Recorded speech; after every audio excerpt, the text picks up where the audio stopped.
Oi, me chamo Patrícia Diniz, sou licenciada em dança pelo Instituto Federal de Brasília, sou artista, dançarina, pesquisadora e voguer, faço parte da Iconic House of Zion e da Pioneer House of Hands Up da F. Mais pra frente vocês vão entender um pouquinho melhor o que é esse negócio de houses. Estou muito feliz, é uma honra participar da programação do Latinidades Pretas e nesse vídeo vou compartilhar um pouquinho dos meus conhecimentos e minhas vivências através de uma aula intitulada A Ballroom Tá Preta, a importância de reafirmar o voguing como dança negra.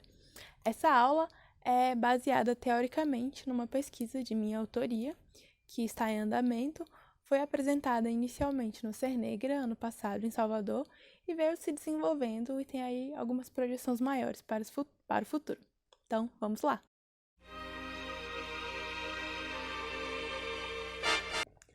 Mas então, Patrícia, o que é esse negócio de ballroom e vogue?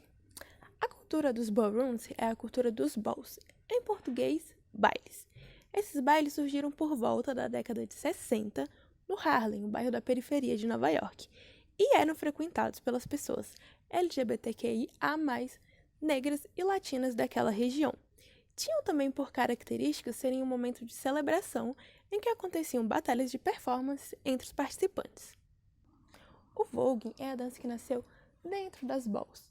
Inicialmente, as batalhas que aconteciam não eram necessariamente dançadas, ou seja, existiam batalhas sobre quem desfilava melhor, quem vestia a melhor roupa, quem mostrava melhor face, ou seja, quem mostrava melhor os traços do seu rosto. Não necessariamente existiam batalhas de dança. Com o passar do tempo, as balls foram evoluindo, as pessoas foram criando mais coisas e aí sim surgiu a dança vogue. Ou seja, ballroom e vogue são coisas distintas, mas que estão relacionadas.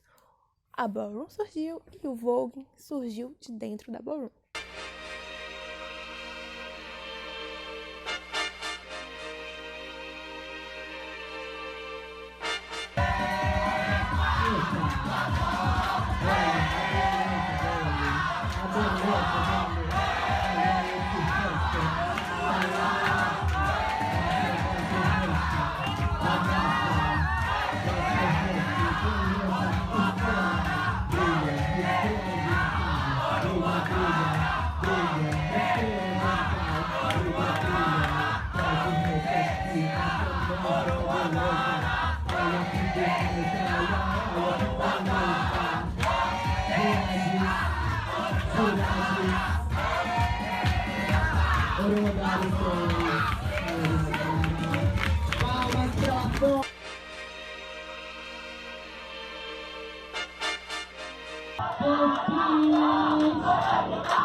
A cultura dos ballrooms tem alguns elementos essenciais. Entre eles estão as houses.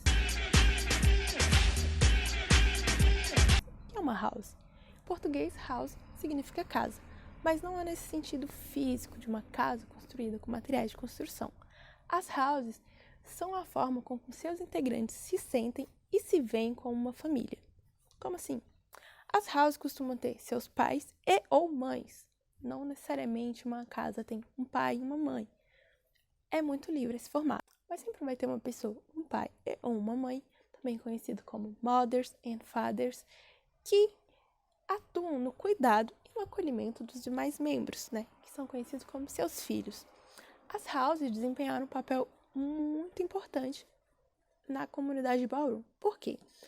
Durante muito tempo, elas serviram e ainda servem como um local de acolhimento e de apoio para as pessoas LGBTs que foram expulsos de casas ou que não se sentem acolhidos em suas famílias biológicas. As houses, então, serviram e ainda servem como esse local de apoio e suporte, onde as pessoas conseguem ser quem elas são, conseguem receber afeto, conseguem receber amor, sendo exatamente da forma que elas são. Os fathers e ou mothers, pais e mães das casas, costumam ser pessoas um pouco mais velhas que seus filhos, com mais tempo de experiência na ballroom. E às vezes também são as pessoas que fundaram aquela casa, apesar disso também não ser uma regra. Entre as houses, existem tipos de casas, Então temos as casas mainstream e as casas kick. Mainstream houses e kick houses. As mainstream houses são as houses que surgiram em Nova York e têm um tempo maior de trajetória. Geralmente foram fundadas por pessoas que participaram do início da cena. E as kick houses são as houses que surgiram fora de Nova York e que geralmente têm menos tempo de trajetória. Sendo assim, como eu disse no início do vídeo, eu faço parte de duas houses. Uma mainstream, que é a House of Zion, e uma kick house, que é a Pioneer House of Hands Up Death. Além dos integrantes das houses, nas balls também existe a presença dos 007. Esse é o nome dado àquelas pessoas que não pertencem a nenhuma casa ainda, mas que ainda assim estão nas balls e batalham do mesmo jeito. Então, dando uma recapitulada até aqui, falamos de ballroom, voguing, houses, kick house, mainstream house e 007. Continuando, além das pessoas que participam das balls, membros de casas, 007 e da bancada de júri, existem pessoas também fundamentais para que as balls aconteçam. os DJs, que são as pessoas que comandam as picapes, que soltam o beat para as pessoas batalharem. Eles têm um grande repertório de música. Cada categoria tem uma música que combina com ela. Então, os DJs têm esse conhecimento e sabem colocar a música que combina com aquela categoria, a música que se encaixa melhor. Além do DJ, temos o host. Quem é o host nas balls? É a pessoa que apresenta as balls, é a pessoa que fica com o microfone na mão e fica chamando as pessoas para batalhar, fica falando se a pessoa recebeu tens, fala quem recebeu o maior número de votos dos jurados. A pessoa que apresenta a ball é como se fosse um mestre de cerimônias. É quem interage com a plateia, quem interage com as pessoas que estão batalhando.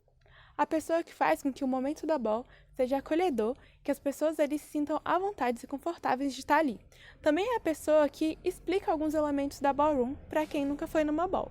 Então, geralmente, o host apresenta as categorias, diz as características daquela categoria, diz o que você tem que servir naquela categoria, para as pessoas que estão indo para uma ball pela primeira vez ficarem por dentro e entenderem do que se trata. Também temos o chanter. O chanter é a pessoa que faz as rimas em cima do beat que o DJ toca. Essas rimas geralmente têm relação com as movimentações que estão sendo feitas. Então, existem rimas feitas para quando a batalha é de Vogue Femme, existem rimas feitas para quando a batalha é de Old Way e rimas que acontecem quando a batalha é de Run. Essas pessoas, o DJ, o host e o chanter, são pessoas fundamentais para que a ball aconteça. Porque são os responsáveis por colocar a música, as responsáveis por colocar a rima ali em cima para quem está batalhando e a pessoa que é responsável por dar as boas-vindas a quem está chegando na ball. Sem essas pessoas, as balls não são a mesma coisa e não acontecem como deve acontecer. A cultura ballroom, como eu falei anteriormente, surgiu lá em meados da década de 60, mas nos anos 90 ganhou um grande destaque, um alcance mundial por conta de alguns fatores.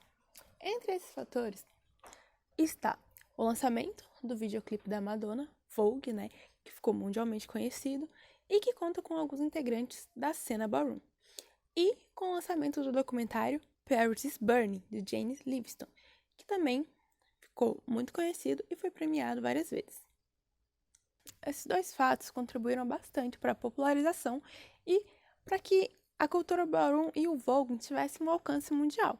Porém, tem algumas questões que eu quero levantar sobre esses dois fatos.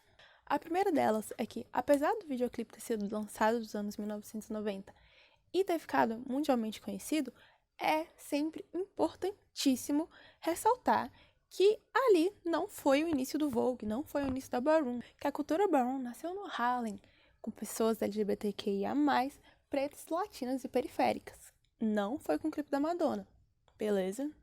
Por que eu tô falando isso? Com o passar do tempo, as culturas vão sendo popularizadas, vão tendo um alcance maior, começam a ser comercializadas e com isso mais pessoas começam a conhecê-las. Porém, apesar de ficarem mais conhecidas, é extremamente necessário que a história dessas culturas não se percam. Para evitar equívocos, por exemplo, a Madonna criou o Vogue. Não, gente, Vamos parar com isso. Segundo ponto, o lançamento do Paris is Burning. É um documentário mundialmente conhecido, ele foi premiado, e é um documentário que conta com pessoas da ballroom. Então, é um documentário, não é um filme de ficção. As pessoas que estão ali são pessoas que viveram a ballroom, são pessoas que fizeram parte da história da ballroom e que ficaram conhecidas através desse documentário. Porém, temos que pensar criticamente sobre isso, O documentário foi filmado, o documentário foi lançado, o documentário foi premiado. Ficou mundialmente conhecido, todo mundo começou a ver o que era ballroom, quem eram aquelas pessoas envolvidas. Mas e aí? Depois de toda essa repercussão toda, o que acontece com essas pessoas que foram filmadas? Essas pessoas que fazem parte do filme? Essas pessoas que mostraram suas vidas, mostraram suas histórias? Existe algum retorno para essas pessoas que foram filmadas? Existe algum retorno para essas pessoas que fazem parte da cena e que contribuíram para que esse filme fosse realizado? Não só contribuíram, mas são todo o material do filme. O que essas pessoas recebem em troca depois que esse filme é lançado e premiado? Existe um vídeo no YouTube que se chama Paris is Burning: The Dark Side. Esse vídeo conta com as falas de algumas pessoas da cena que dão seus depoimentos de como foi a gravação, como foi a produção do Paris is Burning. E nesses depoimentos podemos ver que elas não estão totalmente satisfeitas com o resultado. Então, é preciso refletir criticamente sobre esses fatos e nos perguntarmos até que ponto essas formas de divulgação são benéficas para as pessoas envolvidas na cena. Será que não estariam sendo geradas novas formas de exploração disfarçada de divulgação? Como levar essa cultura adiante, como popularizar, como divulgar, mas sem prejudicar as pessoas que fazem parte dela? Seguindo com essas reflexões, eu também acho necessário pensar na comercialização dessas culturas. Cada vez mais comum que pessoas se interessem em colocar Vogue e Ballroom em comerciais, videoclipes, N coisas, pela dança esteticamente bonita, por ficar bem nas filmagens. Mas, e aí? Esses comerciais, esses videoclipes estão sendo protagonizados por pessoas LGBTQIA+ negras? E essas pessoas estão recebendo algo em troca por participarem dessas coisas?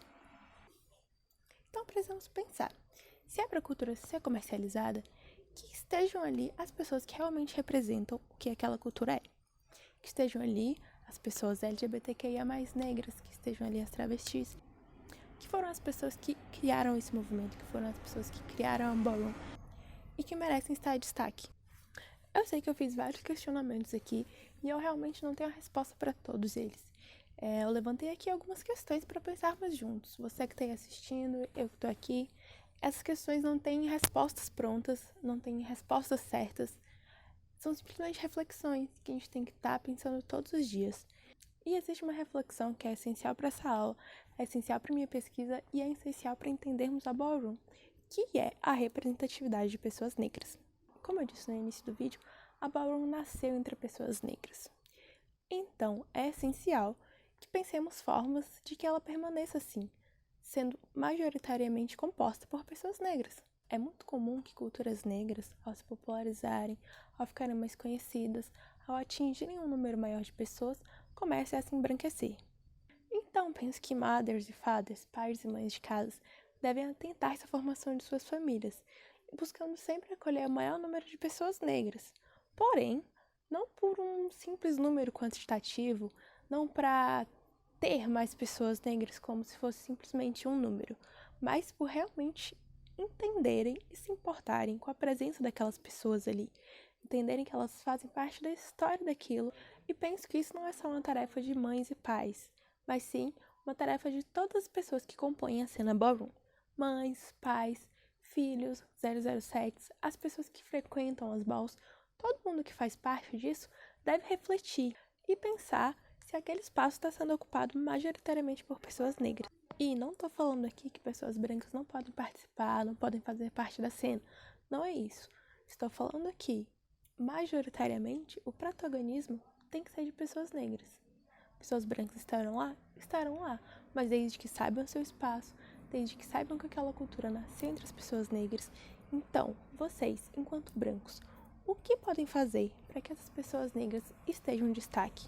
E outra coisa importante de se destacar, falei aqui que majoritariamente pessoas negras têm que ocupar esse espaço da Ballroom, têm que ocupar esses destaques, mas não podemos deixar de pensar no recorte racial atrelado ao recorte de gênero.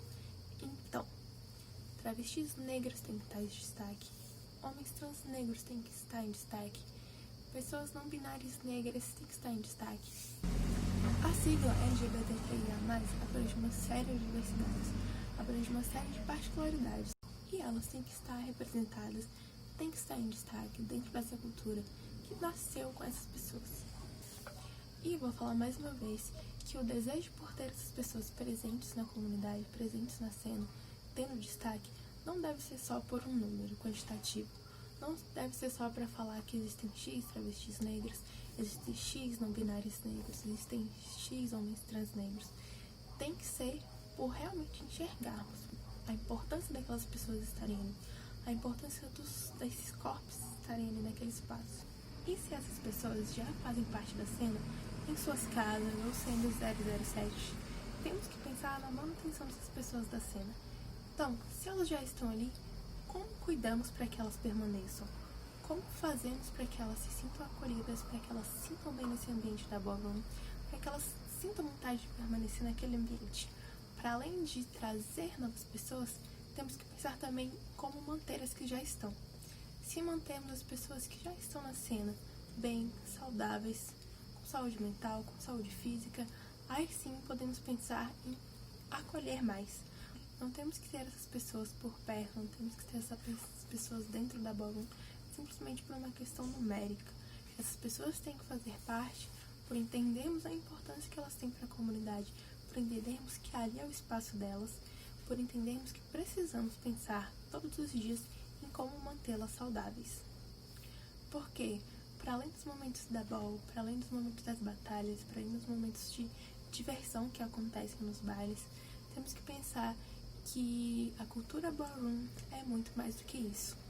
Ela é sobre balls, ela é sobre batalha, sim, mas ela também é sobre união, ela é sobre acolhimento, ela é sobre parcerias. Para que a história da ballroom não se perca e momentos importantes não sejam esquecidos, também é necessário registrar as coisas que acontecem. Atualmente, diversas pessoas que fazem parte da cena ballroom têm criado iniciativas que se propõem a registrar a cena através de vídeos, documentários, aulas, e é muito importante que isso continue acontecendo. Por quê? Esses registros estão sendo feitos por quem está dentro da cena, ou seja, não tem uma pessoa de fora coletando esse material e usando da forma que quer. Quando as pessoas que estão dentro da cena movimentam esse material, elas se tornam sujeitos daquilo, se tornam sujeitos da própria cultura, sujeitos daquilo que produzem e não são só objetos de pesquisa de pessoas de fora. Dentre essas iniciativas, eu posso citar algumas, como por exemplo o Centro-Oeste Ballroom TV, que é uma iniciativa da Úrsula Zion, que é uma pessoa da cena ballroom de Brasília, que criou um canal no YouTube e no Instagram, onde são postados trechos de ball, vídeos com pessoas da cena, às vezes acontecem transmissões ao vivo das balls, então quem não pode estar ali presente na ball pode assistir pelo seu celular. Além do Centro-Oeste Ballroom TV, temos o Vogue em BR, que também é uma página no Instagram, criada inicialmente pela Gabi Padan, que contém vídeos de cenas de balls, não só cenas de ball, cenas de treinos de diversas regiões do país. Então, o objetivo desse perfil é agregar o máximo possível de conteúdo ballroom que esteja acontecendo no Brasil. E atualmente, em tempos de quarentena devido ao Covid-19, as pessoas da ballroom também estão dando um jeitinho para que elas continuem acontecendo. Recentemente, aconteceu a Patéticas Balls, que foi uma iniciativa da Centro-Oeste TV Ballroom e uma ball de comemoração de aniversário de uma pessoa da cena. Ela aconteceu totalmente online, através de um aplicativo. Nesse aplicativo, era possível visualizar o rosto de todos os jurados e as pessoas que queriam batalhar faziam a solicitação para entrar na chamada e apareciam também ali na tela do celular. Dessa forma, era possível visualizar os jurados e visualizar as pessoas que estavam batalhando. Tudo isso na tela de um celular. Com isso, podemos perceber que, com o passar do tempo, a ballroom vem se adaptando, se renovando e criando novas formas de fazer com que essa cultura continue. Então eu trouxe aqui um pouco dos meus conhecimentos, um pouco das minhas vivências, um pouco das reflexões que eu tenho a respeito da ballroom, um pouco das coisas que eu penso. Lembrando que eu não sou a dona da verdade, as coisas que eu disse nesse vídeo, elas estão super abertas a contribuições. Então, se você tem algo a dizer sobre as coisas que eu falei, se você tem algo a comentar, você pode deixar aí nos comentários. Ballroom sobre construção coletiva. Por fim, depois de falar um pouquinho sobre a história da ballroom, sobre a história do Vogue, falar um pouquinho sobre o que são as casas, eu trouxe algumas reflexões e mencionei algumas coisas, mas a ballroom abrange uma infinidade de coisas que com certeza não cabem só nesse vídeo. Existem várias outras temáticas a serem pensadas dentro do universo ballroom, lembrando que a cultura ballroom, as balls, os bailes, para além de momentos de competição de dança, competição de performance, são momentos de celebração, são momentos de resistência, onde corpos por vezes marginalizados conseguem existir como realmente são. Queria agradecer ao Latinidades Pretas pela oportunidade de compartilhar um pouquinho dos meus conhecimentos, das minhas vivências, da minha pesquisa. Agradecer as minhas famílias, minhas casas, House of Zion e Hands Up DF, que me acolhem, que me ensinam muito todos os dias. Sem vocês eu não estaria aqui gravando esse vídeo falando para tantas pessoas. Muito obrigada, foi um prazer fazer parte dessa programação. Aqui na descrição do vídeo tem alguns links com as referências que eu usei para fazer essa aula, para falar as coisas que eu falei.